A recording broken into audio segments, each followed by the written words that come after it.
Magandang araw sa ating mga kababayan sa Japan. Ako po si Dante Clincang II, tagapangulo ng Commission on Filipinos Overseas.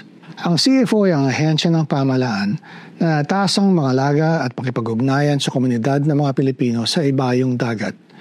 Naniniwala kami na ang Filipino diaspora ay maaaring katuwang ng Pilipinas para sa pambansang kaunlaran.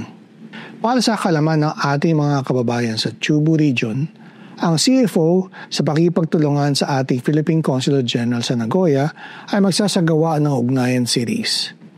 Layo nitong magbigay impormasyon tungkol sa mga programa at serbisyo ng CFO para sa mga Filipino immigrant, asawa o partner ng mga Japanese national at maging sa mga Pilipinong kabataang naninirahan sa Japan.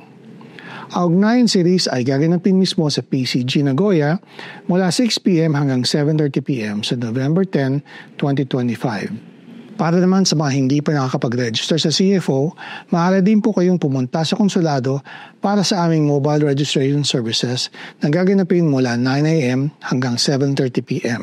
Ang pagtitipong ito ay naganais palakasin ang ugnayan sa pagitan ng komunidad ng mga Pilipino sa Japan at ng CFO.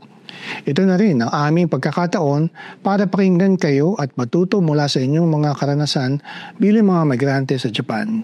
Pakibahagi sa usapang tungkol sa pambansang kaunlaran kasama ang ating mga kababayan sa Japan.